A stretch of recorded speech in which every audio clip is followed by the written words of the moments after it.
All right, everyone, it is time to get started. We are going to go over really our new grad frequently asked questions, but I want to start just make sure everyone can see and hear me okay. So just let me know in the chat if video and audio are working okay, and we will jump right in. All right, amazing. Looks like it's working, but if it's not, feel free to flag it anytime. So my name is Rachel Taylor. I'm our Director of Nursing Services here at Archer. I've been in education for over 5.5 years now. Absolutely love being an educator. I have been with Archer for over 4.5 of those years, and I'm excited to go over the questions that I commonly get asked as a nurse educator about that new grad experience. So as new grads stepping into nursing, it can feel a little overwhelming. That is perfectly normal to have a lot of questions. So today we're going to address those most commonly asked questions and helping you kind of transition a little more smoothly and confidently. So I want to start by asking, where are you at in the nursing journey? Are you, still prepping for your NCLEX? Are you a new grad? Where are you at in your nursing journey? Let me know in the chat. Amazing, Nepal.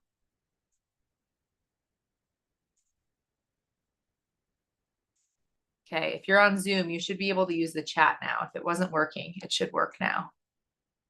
So let me know. Okay, some of you are an RN already. Some of you just started. Amazing. Okay, so we're all at different points in the journey, but understanding kind of what that phase is like as a new grad can be really helpful. So let's go ahead and let's dive right in. So we're going to dive into some real questions with real answers. Like if you have a question, I want to be able to answer it as honestly as I can.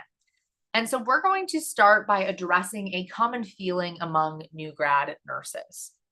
First of all, has anyone ever felt behind in their nursing journey? Anyone ever felt like, man, I just feel a little behind? I remember as a new grad, I felt really behind. And so if you feel like you're behind, you're not. This transition into nursing is progress. The goal is not perfection. I think what we did as a flaw is we really, as nurses, we focus on excellence, and we started to confuse excellence with perfection. And what we taught ourselves was we need to be perfect on it at all times. And if we have anything less than perfection, we are not good enough. We're not qualified enough. And that is not the case. As nurses, we are called to be excellent. We are not called to be perfect. We are going to make mistakes. And that is how we learn.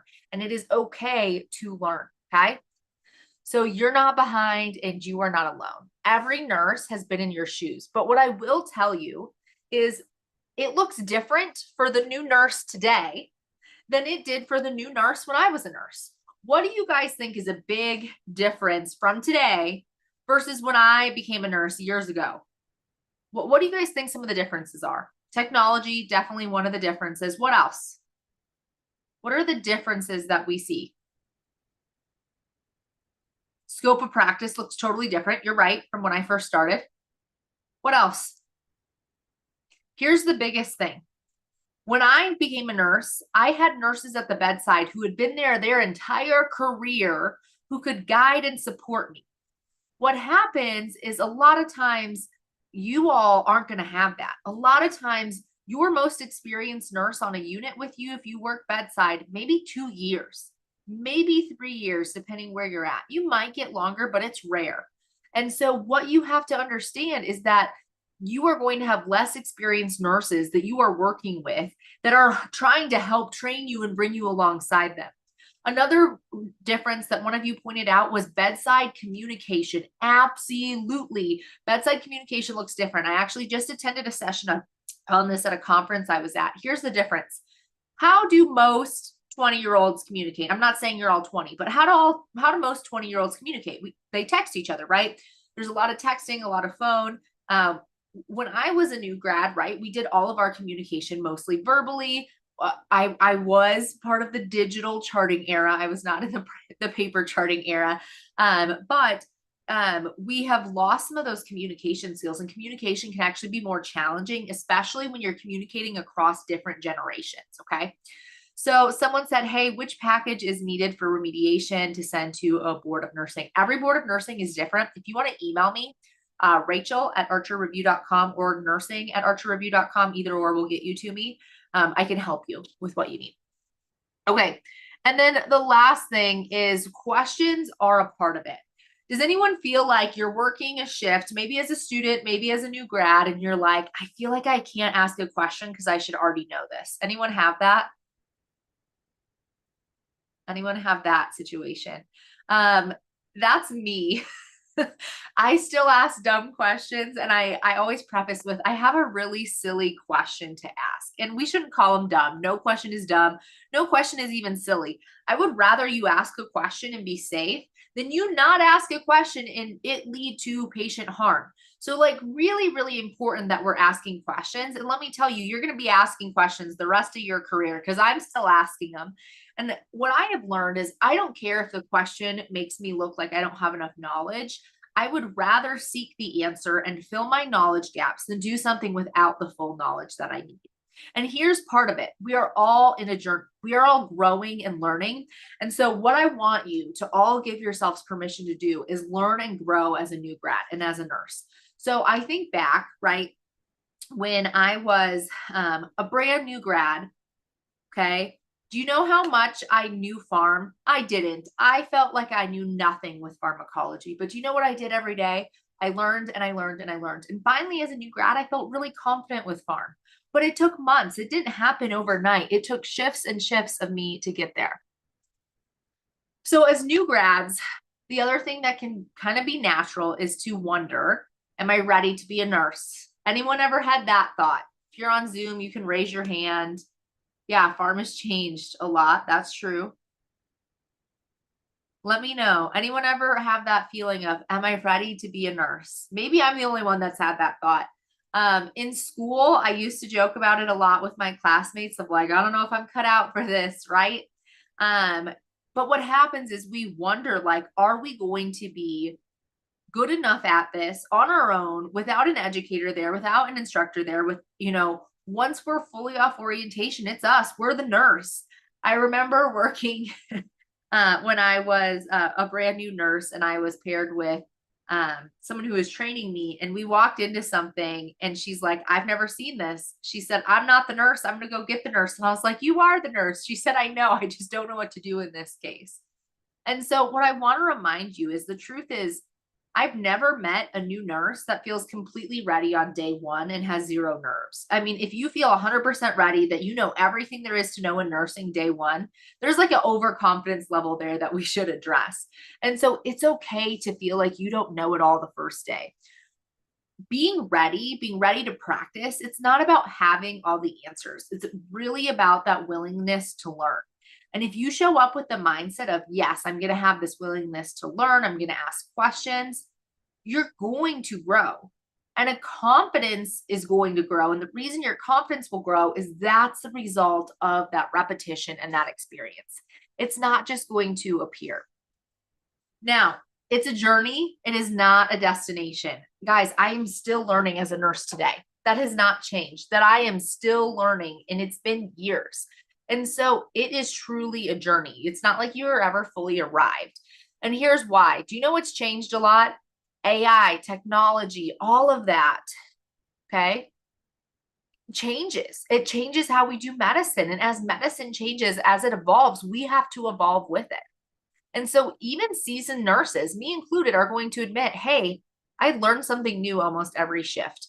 As an educator, anytime I hear other educators, I learn something new. And so it's important to say, okay, it's okay to be learning. And amazing, Raina just jumped on TikTok and said, thank you, Archer. I recently just passed because of Archer. Would love to hear your feedback on our product. What did you like? What did you not like? What do we need to add? But so glad that you passed your NCLEX, and welcome to the nursing profession. How exciting. All right. So we're going to talk next about knowing when to ask for help. Right now, do you guys feel like you know exactly when to ask for help? Yeah, AI and technology can be overwhelming. Absolutely.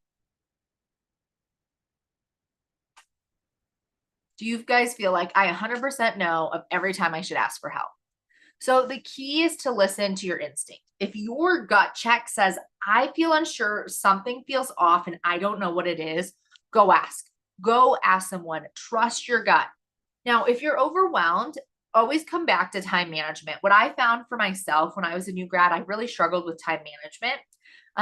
I started in an ICU and it just got busy. I mean, there'd be times that I would go 12 hours and I didn't be the whole 12 hours. And it's like, well, that's not ideal because it would get so busy. Or what I would do is the tasks, the cares would be so busy during the 12-hour shift that I would wait to do my charting until the end of the shift. How do you think the quality of my charting was at the end of a shift? Probably not great, right? Like the quality of it wouldn't have been as good had I done it right away. And that's why as soon as you do it, you're supposed to chart it. Unfortunately, nursing care doesn't always agree with that.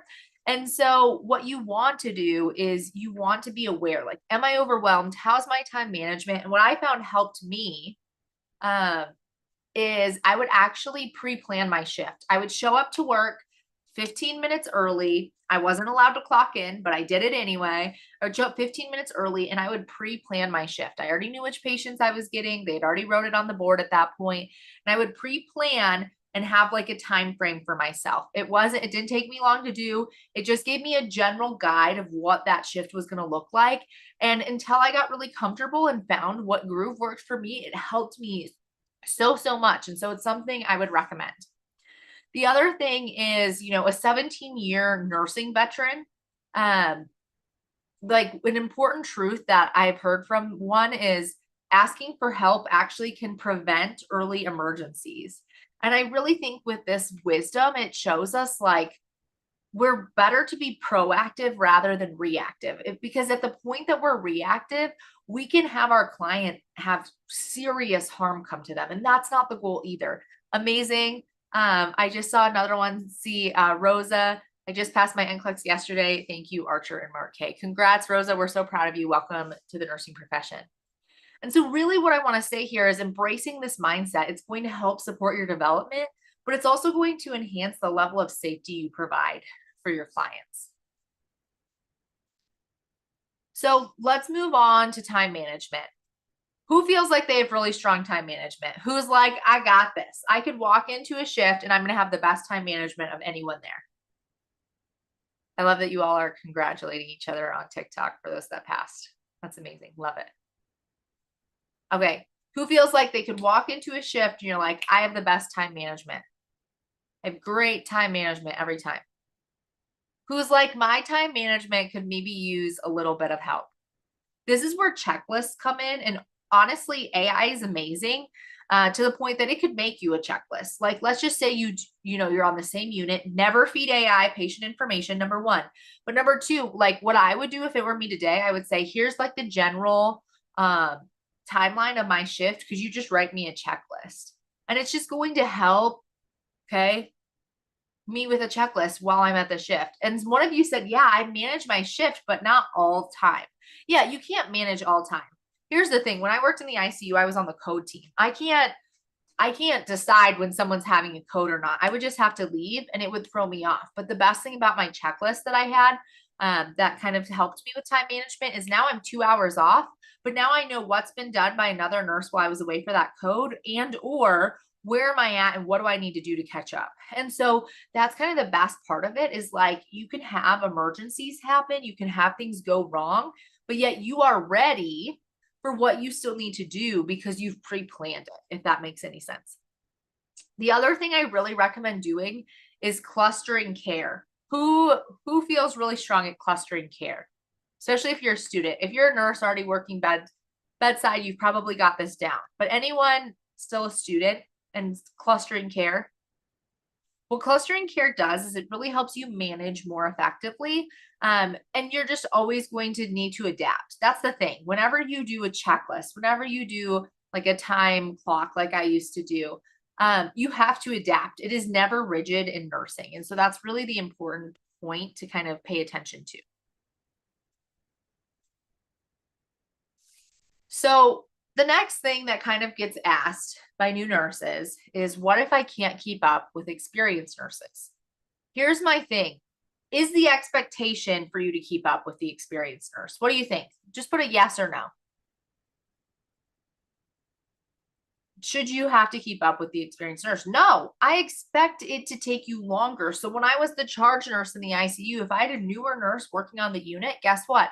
I gave them lower acuity patients and I didn't give them as many new admits typically. Why? Because they needed more time to be efficient. And because I knew that, it was just we had to change how we did that shift a little bit. Not that it was unfair for the experienced nurse either, but the goal was that we gave everyone the best working environment to where they could truly thrive. And the goal is that each shift, you're just a little bit better. If you continuously are just a little bit better each day, you're going to do amazing. Now, the next question I get asked is, how do I talk to doctors confidently? So one of the things that happened to me as a new grad, and this was my own fault, I called a physician at, I think it was like 3 a.m. and he didn't take calls until 4 a.m. I did not know this. Nobody told me this like unwritten rule, unspoken rule. But his patient, he was doing okay, but the patient had some concerns that I had. And I felt like we needed to do something and just be monitoring it closely. And I wanted him to be aware of what I was noticing in the trends I was seeing. So new nurse me thought I'm going to call him at 3 a.m. to tell him. Do you know what his sleeping hours were? 11 to 4. He slept from 11 p.m. to 4 a.m. pretty much every day. He would wake up in that time for an emergency. If like his patient's coding or something's going massively wrong, he wanted to know. Little nurse me didn't know this, and I called him and it wasn't a true emergency. He got super frustrated with me, and reasonably so. And so it made me more nervous of like, okay, what if I call the doctor and I shouldn't have? It made me a little nervous or a little more reserved on when I called the doctor. But what I finally got to was, why do they need to know this? And can they help me? Can they do something to support me right now with that knowledge? Or is this a critical value that they have to be made aware of? Like legally, they need to be aware of it. And what it taught me was how I communicate, and being clear in my communication is a big piece of that. And so a lot of times, if you're unsure of what to say, prepare an SBAR. Make sure that you have always assessed your patient if you've gotten abnormal labs or anything like that. Sometimes what will happen is we'll be like, hey, doc, I need this. This is what the labs came back. And they'll be like, well, what's the patient look like? If we say, I don't know, they're not going to be thrilled with us. We have to know, what's our patient look like? What are they experiencing? And the more you prepare that and practice it, the easier it's going to get. Doctors really appreciate to the point communication. They don't want you to add a bunch of, fluff just to add in fluff. They want to the point. What kind of plan do you think may be necessary? So here's the next question. What if I don't know the answer? Anyone been there? A patient asks you a question, you're like, oh my gosh, I don't know the answer. Anyone been in that experience before?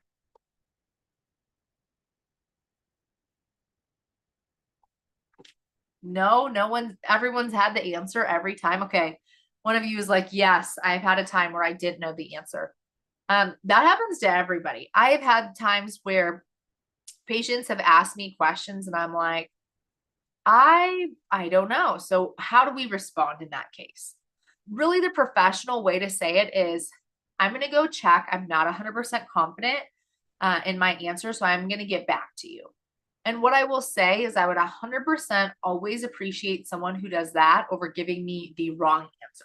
Because I have had people kind of fake like they know the answer to me when I have been the patient and I know they don't know and they make something up and they're totally wrong. What do you think happens to my trust in that individual the next time they give me an answer when the last time they made up the response and they weren't accurate? What do you think happens to my trust as a patient? It goes down, totally down. I'm like, I don't really want this nurse. I don't want to see this nurse.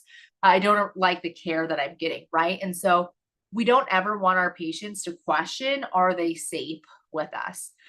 Really, I just rather you pause because guessing can be a lot more dangerous. All right, so here's our next question. How do I deal with difficult patients or families? Anyone have this experience where you have a really difficult patient? Maybe they're really inappropriate. Maybe they're just really, really grumpy, or their family is really upset. Anyone have been in that situation before? Okay, several of you are saying yes. I know I have been in the situation where I've had difficult patients and families. One thing that has really helped me is I try to put myself in their shoes. If I was really sick, I was in the hospital, or my loved one was in the hospital, I'm probably a little grumpier, a little more on edge, especially if I'm not sleeping. And so, if we're to that point, they're not sleeping, that their family's going through this big stressor, they're probably going to respond out of more emotion than what they normally would. What I've learned is don't take it personally. It is not a reflection on you or what you're doing as the nurse. What I like to do though is I like to set boundaries, but I also like to communicate with them. Hey, is there an expectation that's not being met? Like, try to figure out where it's stemming from. If you still cannot resolve the issue with the patient or the family, bring the charge nurse in. Just, hey, I'm really struggling with this family. They are doing XYZ and I've talked to them about it, but it just continues. What should I do? Sometimes family will yell at you, and it's not that they're actually mad at you, it's that they're upset with the situation. Where I can relate to this a lot now is repeat NCLEX test takers, right? I meet with lots of repeat test takers. That's really my area of expertise. Some of them yell at me. Some people cry on the call. You know, when life doesn't give you what we expect, it can lead to a lot of emotions. And so trying to understand, okay, I expect that there's going to be emotions, but here's how I can best support them through that. But always make sure you're keeping yourself safe too. If you're questioning any safety with what is, a risk to you, always bring in a charge nurse. They can always, swap who is paired with that patient if needed. All right, our next question. What if I make a mistake? Has anyone ever questioned what you're going to do if you make a mistake? Because here's the thing. I know lots of nurses and we make mistakes. I remember early in my nursing career, I was giving blood, and there was one thing I forgot in the chart that was super, super important for me to put in there, and I forgot to put it. I drove home. As soon as I got home, I realized, shoot, I didn't chart this. I ended up driving back to chart it, and I did a late entry and a note of why I entered it in late. But I think this is really heavy. Like, what do we do when we make mistakes? You've probably all seen different stories where nurses make mistakes and sometimes their outcomes are not great. And so it's like, what are we going to do? And the best advice I can give you is to be transparent. Be transparent with, this is what we need to make sure that we do. Here's the problem. Here's what I did wrong. And here's how we're going to fix it. Because if you try to hide it, number one, you're going to get in way more trouble. Number two, our patient is at way higher risk, which is the more important thing. And so with transparency, we can try to alleviate some of that risk that our patient has. So the next question is it normal to feel exhausted and emotional? Anyone ever, maybe had clinical, or maybe you're working as a new grad, have several shifts and you just get exhausted from them? Anyone been in that situation? You're like, I'm just tired. I'm starting to get emotional. Working 12s can be hard. If you're working 8, sometimes it's a little easier. 12s can be challenging, especially if you have to work overtime at all, or you're there late, because you're just not getting enough sleep and rest, and you end up just really exhausted. And when we're exhausted, our emotions can get all over the place. And so what's important to realize is, like, yes, we can become emotional. We can get really exhausted. And that doesn't mean that we're weak or we're not called out for it. But what I think is really important, really, really important for us to understand, is it's also flagging us that we need to do something different for our self-care, okay? Caring for yourself makes a difference in how you show up for those around you. So if exercising every day is really helpful for you, I want you to exercise every day. If you really like going for a walk, do that. I really enjoy music. So I'm someone who, if I'm not like on a call with someone, I typically have music going, and that helps me. Whatever it is for you, learn to find an environment that allows you to de-stress, especially in your off time. Do things you enjoy. Don't just sleep, because otherwise you do miss out on refueling you. And you being at your best allows you to be your best for your patients, which is really important. We're starting to talk more and more about self-care in nursing, but I still don't think we talk about it enough. So make sure you're just aware and thinking through that as well. The next question I want to go to is, how do I protect my license? You work hard to get your nursing license. And let me tell you, when you work that hard, you don't want to lose it. And so really the big things is make sure you're always following policies. Those are there to protect you. Don't go against those. Those are kind of like our guardrails to help guide us and make sure we're providing care in the safest way possible. Clear, timely documentation. Documentation is key. If you are pulled into court for a case, I never have been, but I've known nurses that have been, their documentation has been what has made all of the difference. So make sure that you are documenting. It's not just about covering ourselves, but it's also about ensuring that continuity of care. When the next nurse comes on, I want them to know exactly what I did. And then do not hesitate to escalate a concern. If you keep getting this gut check and you're like, something is just not right, escalate it. I would rather you escalate it and maybe you're off or whatever, or it's an easy fix, then you not escalate it and it be a bigger problem. And the last thing is, don't ever practice beyond your scope, even if you are asked to. I remember once that a doctor, they asked me to milk a chest tube. And our facility protocol was nurses did not do that. Physicians could, nurses could not. And I said, I'm so sorry. I'm going to have you come in to do it, or one of the other providers is going to have to come in to do it. I cannot legally milk the chest tube. I cannot do it. And so he ended up coming in. He kind of scoffed at me. He did it. And then I just shared with him of like, hey, here's why I couldn't do it. And then he understood. It wasn't that I didn't have respect for him. I knew that he knew exactly what he was doing. That's what we needed to do. But it wasn't within my scope of practice. And I had to state that because he doesn't know my scope of practice. I know my scope of practice. And so I did make sure to be very verbal of, hey, I'm really sorry. I can't do this, but I can help find someone who can, that is within their scope of practice. Kind of let me know what you're looking for. And so a lot of times it's just having great communication can make a difference as well. So as we wrap up, I want to see what questions you all have. Is there a question you have about being a new grad that you want to answer? We talked about the most common ones, but what questions do you have about being a new grad?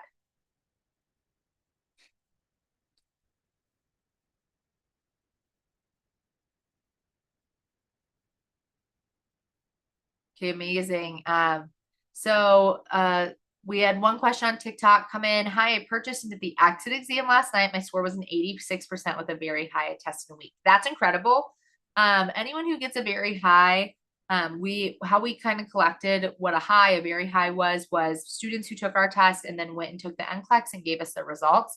So I'd feel very confident with a very high. What I would do though, is I would remediate anything you missed, any weak areas. I would also, in Archer, if you go into the study calendars, there is a section for the week of your NCLEX study guide. I would go ahead and review that study guide. Okay. Next question I got is, how do you deal with the other nurse members who belittle you?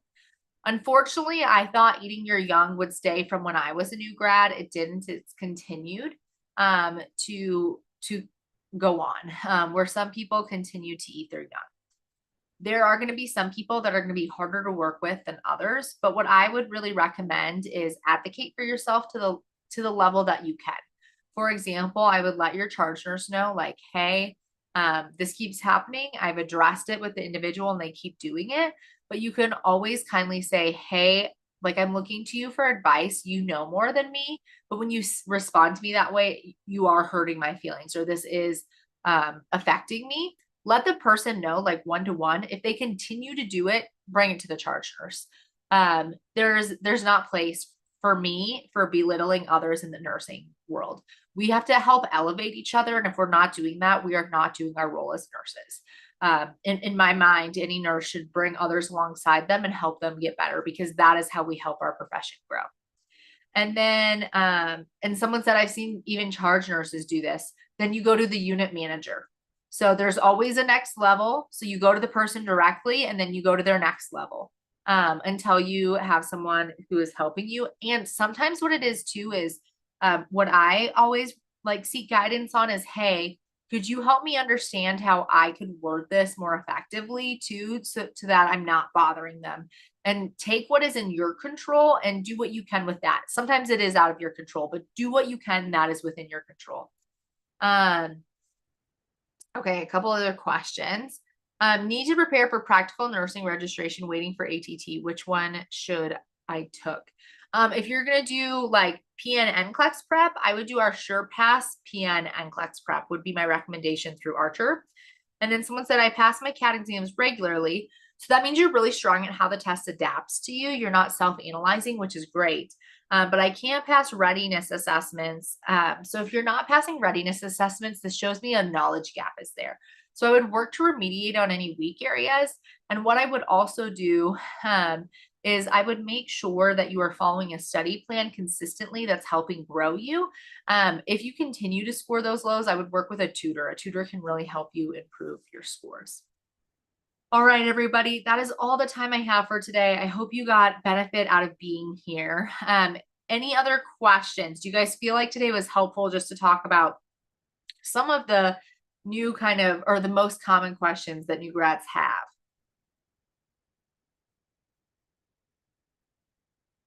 Yes, PNs and RNs can be a witness. They cannot actually be the one to request the signature. They can witness the signature.